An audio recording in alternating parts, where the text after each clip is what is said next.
will be our entry-level price. We will have a 1.6 liter petrol, and we'll have a 2 liter diesel on offer. And as soon as the price is ready, we will also make a press release about that. But perhaps around that price range. What Nitria said is completely true. We have, starting this year, we brought in new variants to fight the competition because we saw that there was a big volume between the 24, 28 lakh ex-showroom Delhi, and we were not there. We had cars starting at 29, 30. So we worked on, end of last year, new variants just for the Indian market. How do we make the cars fit the Indian market, both price-wise and also what kind of options the customer is looking for. We got a good insights from the customers' focus groups, and from them we got some insights of what they're looking for in cars. So that's some of the things that we have done last year, which we implemented this year. We will not bring the cars unless it's special orders. We have a couple of cars, but otherwise everyone was looking for diesel. Sorry? Indian market. Indian market, yes. No, worldwide we have petrols, yeah, that for sure, yeah. So what about In China we have extra shifts in Sweden and Belgium. Our plan is to reach around 800,000 cars by 2020. That's up from around 440,000 this year. So almost doubling the volume worldwide. You plan to manufacture in India? Good question. There's nothing I can say at the moment. All I can say is there is a project in Sweden, and they're looking all over the world for different opportunities. Personally, I think sooner or later we will need a factory here, but it's not my decision on that. But once it's ready, of course, we will inform duly. Today, we actually, if you look at from a price point of view with the customers, you don't actually need, or today we're able to price our cars competitively versus competition. They're having CKDs and we have CBUs, but they have this price and we're just a little bit below them. So we can price the cars correctly. We're not up here and they're there. We are pricing correctly. So if you have CKD, I don't think that the price will change very much, because there will be also initial investments, etc. So I mean, we're looking at retail pricing, where Volvo should be positioned according to competition. We were owned by Ford Motor Company, and Ford also owned Land Rover and Jaguar. And Alan Mullally, he had 3 objectives in Ford. It was Ford, Ford, and Ford. So he sold Aston Martin, he sold Land Rover Jaguar to Tata, and he also sold Volvo cars.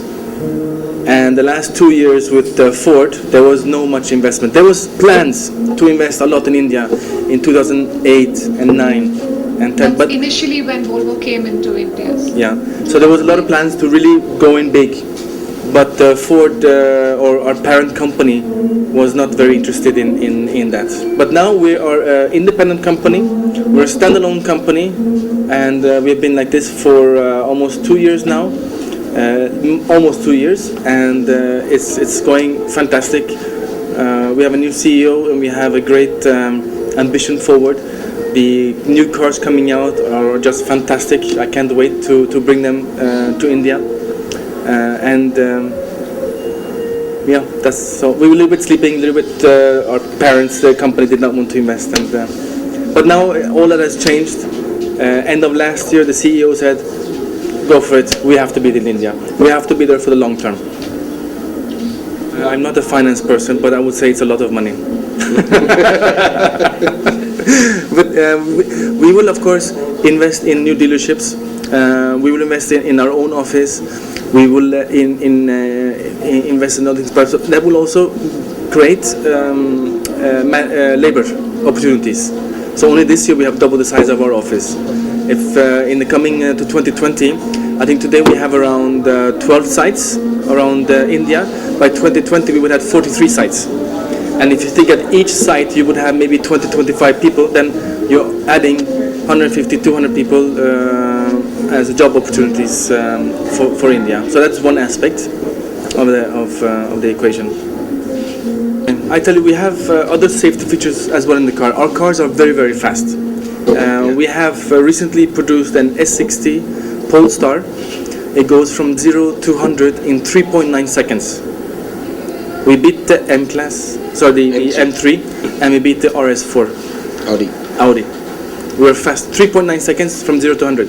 So we have very, very fast cars, but we also have safety systems for preventing accidents. So even if you're going very fast, and if you're not reacting again, and the car notices that you're going to hit something, first there will be a light coming on the head screen. So you would, if you're looking, you will see a red light coming up on your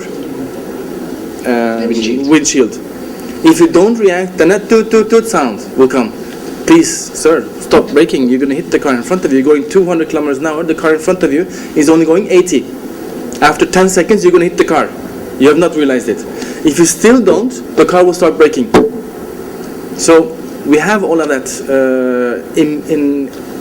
built in the cars. We have a vision by 2020 also. Anybody who sits or drives a Volvo car will not die or get seriously injured. Now, no other car manufacturer in the world can speak about this. Can you think? If you sit in a Volvo car after 2020, you have a seatbelt on, we will guarantee that you will not die. If somebody hits you, whatever, that is the level of commitment that Volvo Cars is doing for safety. It is outstanding. That's one part. Another part also is about environment. We care too much about the environment, and so we're also going to focus very much on even smaller engines, but much more efficient engines. So we will have engines that are 1.6 liter, but giving 250 horsepower. We will have a 2 liter giving 350 horsepower. Before we needed a V8 for that. Now we're scrapping the V8 engines. We're going for smaller engines, much more efficient, less harmful, but big efficiency. It's like traditionally what happens, people, they want a faster car, they increase the size of the engine. But if you see, the Formula 1 engine is 2.4 liters only, but that delivers almost 1000 horsepower. Right? So we are also coming up with smaller engines, which is lighter, more fuel efficient, but yet faster than competition. So Volvo's very tagline says it's built around you. Designed around you. Designed around you, I'm sorry. So I think that in itself describes everything, saying that life is what we value the most. We celebrate life. Are you increasing the weight of the body? No, I know today we have the best fuel economy versus our competition. If you drive carefully, you can get 20 kilometers per liter on the S60. That you get on a small car. You get in a car which is 1,450 kilos. Number one.